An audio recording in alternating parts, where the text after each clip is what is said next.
सृष्टि की रचना की, परंतु इस मानव ने अपनी असीम इच्छाओं की पूर्ति के लिए मेरी सुंदर सृष्टि का विनाश कर रहा है। इससे असंतुलन हो रहा है। भूकंप, सुनामी, अकाल होते हैं। तब यह मानव मुझे ही दोष दे रहा है कि मैंने इस सृष्टि को प्रतिकूल बनाया। न्याय दिलाइए जज साहब। अब यमराज जी भी अपनी बात बताना चाहते हैं। इस मानव ने अपने हार्ट को कमजोर करने वाली लाइफस्टाइल अपना रखी है। देर तक खाना, देर तक सोना, जंक फूड खाना, होटल में जाना।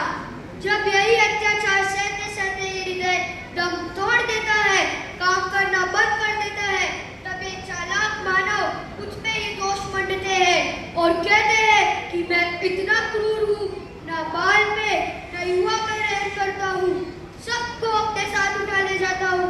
जज साहब, मुझे न्याय दिलाए, न्याय। अगली बार लक्ष्मी जी भी अपनी बात रखेगी। यह मानव पहले तो स्वयं दिखावे में और घूमने फिरने में फिजूल खर्च करता है। कभी कभी गलत हरकंडी अपनाकर सब कुछ गवा देता है और जब आर्थिक तंगी आ जाती है तब मुझे ही दोष देता है कि मैं बहुत हलचल हूँ, मैं कहीं नहीं टिकती। न्याय की गुहार है जज साहब। जज साहब, मुझे भी कुछ कहना है। मैंने इस मानव के लिए क्या कुछ नहीं किया। इसकी ₹1.25 की प्रसादी में मैंने ₹1.25 करोड़ का काम बनाया। कभी भी इसके जीवन में थोड़ी सी भी परेशानी आती है, थोड़ा सा भी दुख आता है तो ये मुझे ही कोसना शुरू कर देता है। ये कहता है कि भगवान मेरे साथ ही ऐसा क्यों होता है, भगवान मुझे कष्ट क्यों देता है। जज साहब, अब मुझे न्याय दिलाएं। अब सरस्वती जी प्रस्तुत हो रही है, फिर चित्रगुप्त जी भी अपनी बात रखेंगे। यह मानव पढ़ाई करने के बजाय टीवी, मोबाइल, लैपटॉप में अपना सारा समय बर्बाद कर देता है और फिर जब परीक्षा में फेल हो जाता है तब मुझे ही दोष देता है। कहता है मेरे माथे में बुद्धि चढ़ती ही नहीं। ज्ञान अर्जन का प्रयत्न स्वयं नहीं करता और मुझे ही दोष देता है। कहता है क्या करूं, माथे में ज्ञान चढ़ता ही नहीं।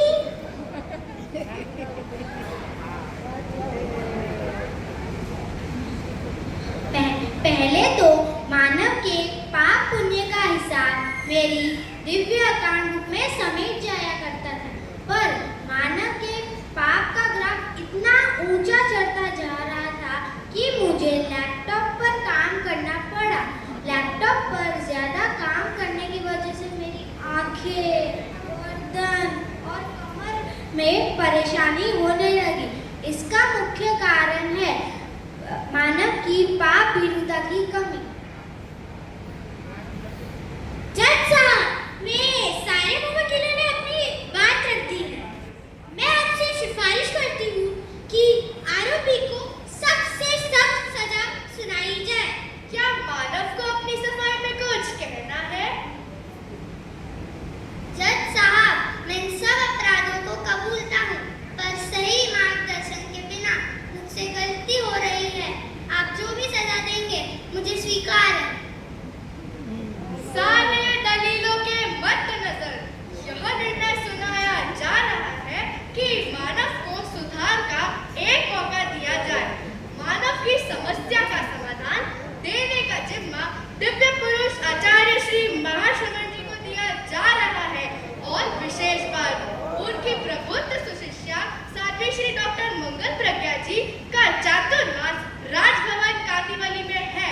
अतः मुंबई महानगरी के मानव को यह आदेश सुनाया जा रहा है कि वे चारों ही महीने चातुर्मास का पूरा लाभ उठाए।